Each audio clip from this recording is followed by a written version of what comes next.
नमस्कार, आप देख रहे हैं जीके संसार और आज हम सब मधुबनी पेंटिंग से जुड़े इंपॉर्टेंट फैक्ट्स और इससे रिलेटेड 34 क्वेश्चंस करने वाले हैं जो कि आपके बीपीएससी, बिहार एसएससी, बिहार दरोगा और विभिन्न परीक्षाओं के लिए इंपॉर्टेंट है। तो आप इस वीडियो को बिना स्किप किए देखिएगा। तो चलिए सबसे पहले हम स्टार्ट करते हैं मधुबनी पेंटिंग से जुड़े जो प्रमुख तथ्य हैं, जो इंपॉर्टेंट फैक्ट्स हैं, उसे देखते हैं।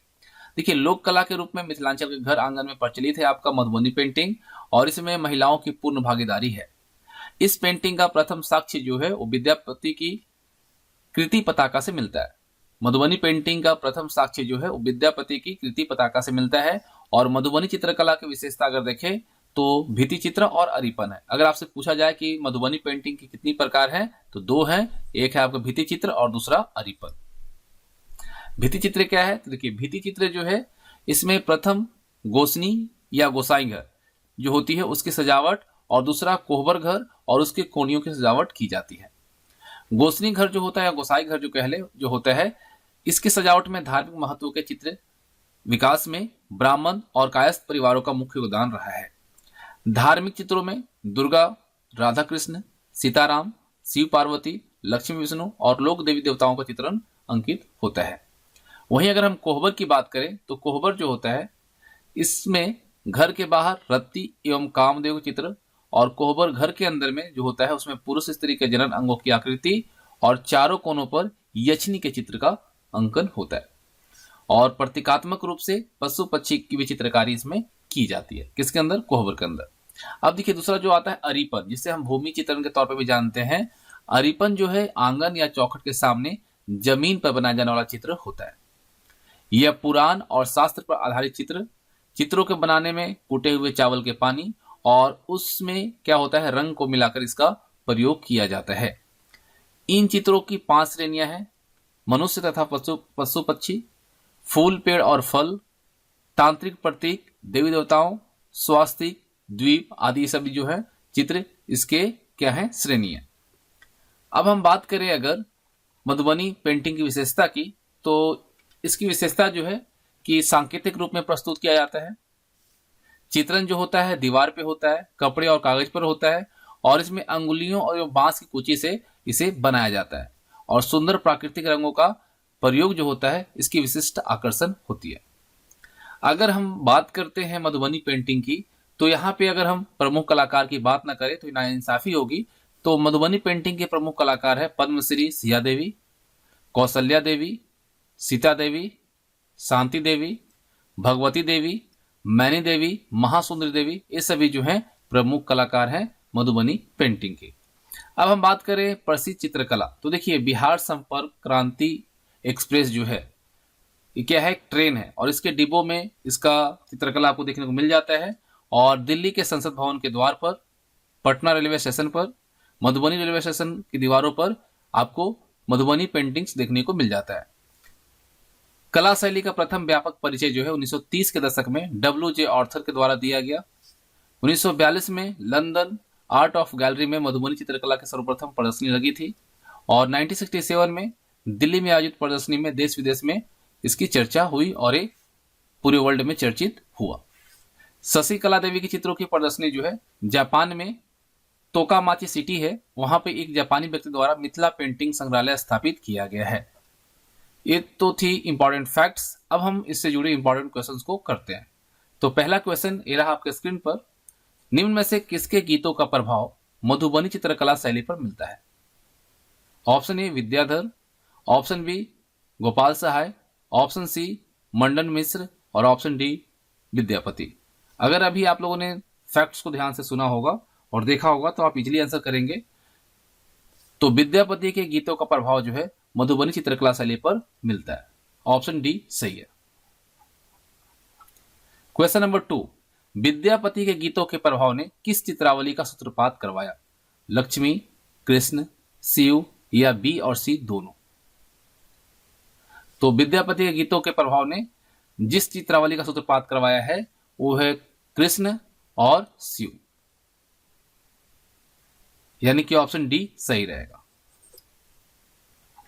क्वेश्चन नंबर 3, निम्न में से किस लोक कला में महिलाओं की पूर्ण भागीदारी होती है? पटना कलम, मोतिहारी चित्रकला, मधुबनी चित्रकला या फिर ए और सी दोनों? तो हम लोगों ने जब मधुबनी पेंटिंग्स की बात कर रहे थे तो शुरुआत में हमने देखा कि महिलाओं की पूर्ण भागीदारी होती है किसमें, मधुबनी चित्रकला में, तो ऑप्शन सी सही है। क्वेश्चन नंबर 4, निम्न में से कौन सा जिला मिथिला संस्कृति का हृदय स्थल रहा है? मिथिला संस्कृति का हृदय स्थल रहने वाला जिला बिहार का कौन सा है? दरभंगा, मधुबनी, खगड़िया, सुपौल। तो यहां पे सही आंसर क्या रहेगा? मधुबनी पेंटिंग्स। मधुबनी पेंटिंग्स आपको याद है, तो मधुबनी पेंटिंग्स जो है उससे याद रखिएगा मधुबनी, ठीक है। तो मिथिला संस्कृति का हृदय स्थल जो रहा है वो मधुबनी रहा है। क्वेश्चन नंबर 5, मिथिला चित्रकला किस जिला या जिले के लोक जीवन की कला है? मिथिला चित्रकला जो है वह कौन से जिले के लोक जीवन की कला है? दरभंगा, सहरसा, पूर्णिया या फिर ए, बी और सी तीनों। तो मिथिला चित्रकला जो है यह दरभंगा का भी है, सहरसा का भी है और पूर्णिया का भी, तो ऑप्शन डी सही है। क्वेश्चन नंबर 6, मधुबनी चित्रकला के कितने प्रकार होते हैं? 1, 2, 3, 4। तो कितने हैं? 2, ठीक है। कितने हैं? 2 हैं। आप कमेंट करके बताएंगे 2 कौन कौन से। हमने अभी आपको थोड़ी देर पहले बताया था, ठीक है। तो जल्दी से बताएंगे कि मधुबनी चित्रकला के जो 2 प्रकार हैं वो कौन कौन से हैं। देखते हैं कितने लोग इसका कमेंट करते हैं।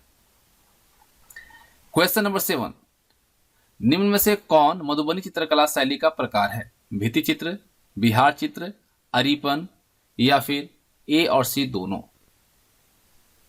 तो सही आंसर क्या रहेगा? ऑप्शन डी, ए और सी दोनों, ठीक है। हमने अभी आपसे पूछा भी था, तो सही आंसर देख लीजिए, आप मैच कीजिए कि आपने सही आंसर दिया है नहीं दिया है। मधुबनी चित्रकला का जो शैली का यहाँ पे प्रकार है वो आपका कौन कौन सा है? ए है और सी है, यानी कि 2 जो शैली है मधुबनी चित्रकला की वो है भित्ति चित्र और अरिपन। तो यहाँ पे ऑप्शन डी सही है। क्वेश्चन नंबर 8, मिथिला चित्रकला की किस शैली में महिलाएं विभिन्न पर्व त्योहारों और सामाजिक जीवन के संस्कारों का चित्र बनाती हैं? भित्ति चित्र, अरिपन, मंगल चित्र या फिर ए और बी दोनों। वह कौन सा यहां पे ऑप्शन है जो सही होगा? तो सही आंसर क्या रहेगा? भित्ति चित्र, ठीक है। मिथिला चित्रकला की भित्ति चित्र शैली जो है वो महिलाएं के द्वारा विभिन्न पर्व त्योहारों और सामाजिक जीवन के संस्कारों का चित्र बनाई जाती है। ऑप्शन ए सही है।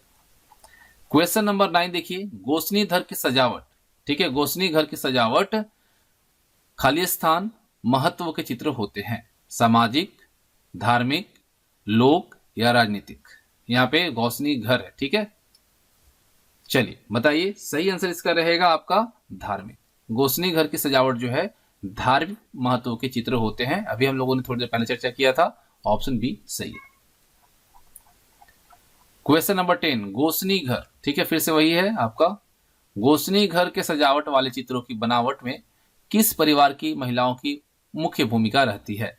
ब्राह्मण, राजपूत, कायस्थ या फिर ए और सी दोनों। अगर आप लोगों ने ध्यान दिया होगा तो हमने आपको बताया कि गोसनी घर के सजावट वाले चित्रों की बनावट में ब्राह्मण और कायस्थ का महत्वपूर्ण भूमिका है। तो यहाँ पे सही आंसर क्या रहेगा? ऑप्शन ए और सी, क्योंकि ए में ब्राह्मण है और सी में कायस्थ है, तो ऑप्शन डी सही है। क्वेश्चन नंबर 11 देखिए क्या कह रहा है। फिर से आपको गोसनी घर से रिलेटेड है।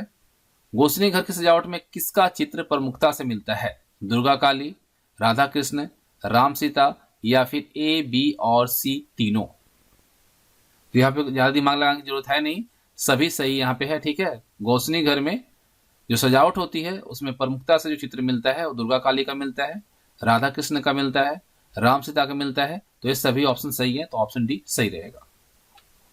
प्रश्न संख्या 12 है, कोहबर घर की सजावट किस शैली की चित्रकला है? कोहबर घर की जो सजावट है वह किस शैली की चित्रकला है? ब्रिटिश कला, पटना कलम, मिथिला शैली या पहाड़ी कला। तो नो डाउट आप सबको पता है कौन सी शैली है भाई? मिथिला शैली, ऑप्शन सी। प्रश्न संख्या 13, खाली स्थान लेखन मिथिला की एक ज्यामितीय एवं तांत्रिक विधि की चित्रकला है। कोहबर, सावन, मंजूषा या फिर आयत। तो यहाँ पे क्या होगा? कोहबर, ठीक है। कोहबर लेखन जो है ये मिथिला की एक ज्यामितीय एवं तांत्रिक विधि की चित्रकला है। Option A is the right answer.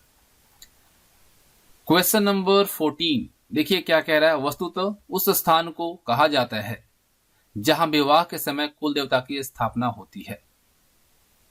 मंडप, आंगन, मड़वा या कोहबर, क्या कहा जाता है भाई? बहुत सही, यहां पे क्या कहा जाता है? कोहबर, ऑप्शन डी। क्वेश्चन नंबर 15 है कोहबर के रिलेटेड क्वेश्चन है फिर से आपसे। कोहबर में प्रमुख रूप से किन प्रतीकों को अंकित किया जाता है? बांस, मछली, कछुआ या फिर ए, बी और सी तीनों? तो इसमें प्रमुख रूप से जिन प्रतीकों को अंकित किया जाता है वो बांस होता है, मछली होता है, कछुआ होता है, तो ऑप्शन डी सही है। प्रश्न संख्या 16 देखिए क्या कह रहा है। निम्न में से कौन सा प्रतीक पुरुष लिंग एवं वंश वृद्धि का प्रतीक है? कौन सा ऑप्शन है जो कि पुरुष लिंग और वंश वृद्धि का प्रतीक है? मछली, बांस, तोता ज्ञान, कमल का पत्ता। तो पुरुष लिंग और वंश वृद्धि का जो प्रतीक है वो आपका है बांस। मोस्ट इंपॉर्टेंट है, ठीक है, याद रखिएगा। प्रश्न संख्या 17 है। निम्न में से किस प्रतीक से वर वधु के दीर्घायु होने की कामना की जाती है? कमल पत्ता, तोता ज्ञान, कछुआ और मछली।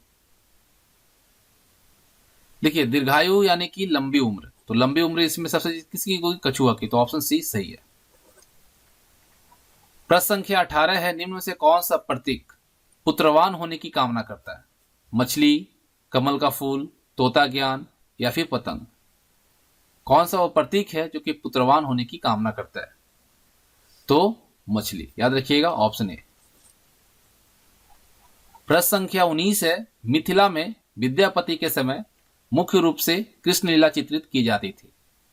भित्ति चित्र, कोहबर चित्र, मंजूषा चित्र या अरिपन? 19 नंबर का सही आंसर क्या होगा? अरिपन, ठीक है। अरिपन के द्वारा मिथिला में विद्यापति के समय में मुख्य रूप से कृष्ण लीला चित्रित की जाती थी। प्रश्न संख्या 20 है। अरिपन के अंतर्गत कहां बनाए जाने वाले चित्र होते थे या होते हैं?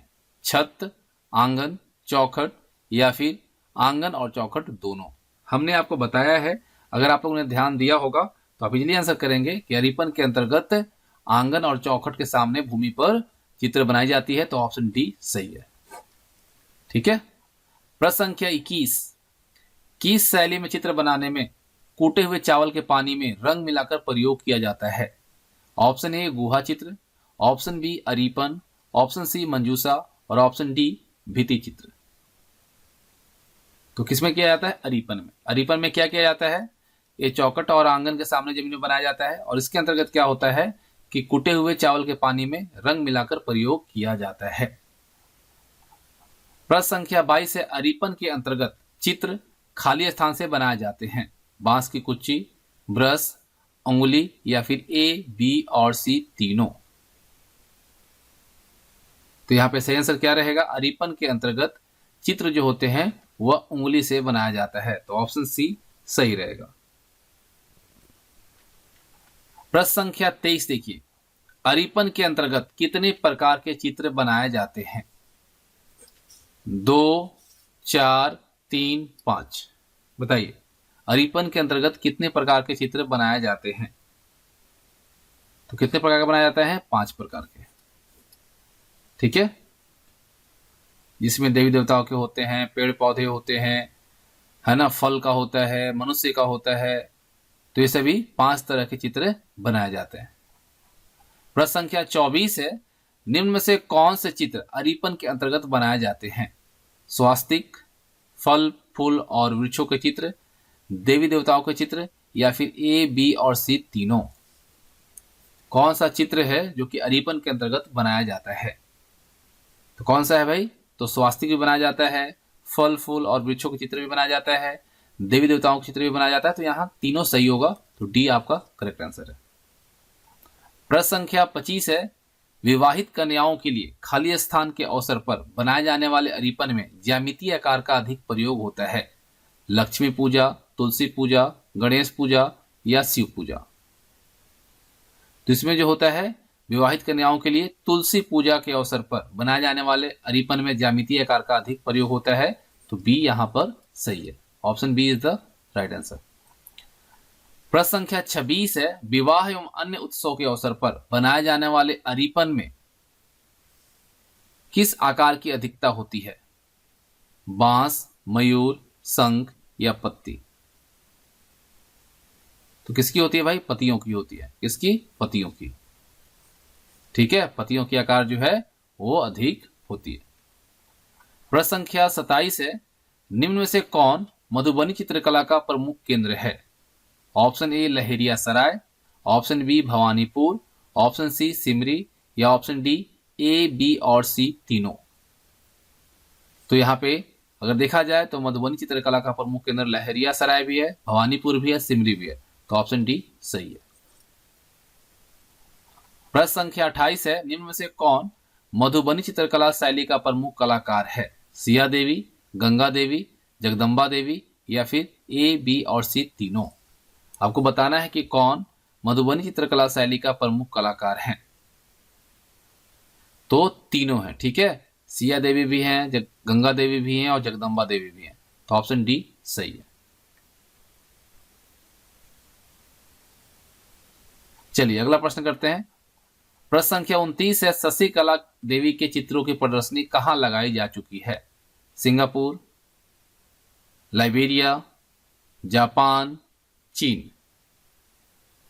तो हमने आपको बताया है कहां पे लगाया गया है? जापान में। ऑप्शन सी सही है। प्रश्न संख्या 30 है, मिथिला कला को अंतर्राष्ट्रीय ख्याति किसने दिलवाई थी? तामेगावा, हासेगावा, तोकोमाची या फिर यामागुची? मिथिला कला को अंतर्राष्ट्रीय ख्याति किसने दिलवाई थी? तो सही आंसर जो होगा वो होगा आपका ऑप्शन बी हासेगावा। प्रश्न संख्या 31 करते हैं, जापान के किस शहर में मिथिला कला का संग्रहालय बना है? टोक्यो, होन्सु, होक्काइडो या तोकामाची? तो ये कहां बना है? तोकामाची में। ठीक है, यहाँ पे जापान के एक व्यक्ति द्वारा यह संग्रहालय बनाया गया है जो कि कहां पे है? तोकामाची में है। प्रश्न संख्या 32 देखिए, किसने मिथिला कला पर शोध कार्य किया है? स्मिथ, जॉर्ज ऑरवेल, कैंपबेल या डेविड लेमन? किसके द्वारा मिथिला कला पर शोध कार्य किया गया है? तो ये किया गया है स्मिथ के द्वारा। ऑप्शन ए करेक्ट रहेगा। प्रश्न संख्या 33 है, किस देश के शोधकर्ता ने मिथिला कला पर शोध कार्य किया है? स्मिथ ने किया है तो वह कौन से देश के हैं? फ्रांस, ब्रिटेन, स्पेन और फिर जर्मनी? तो कहां के हैं? जर्मनी के। ठीक है, जर्मनी के शोधकर्ता ने मिथिला कला पर शोध कार्य किया है।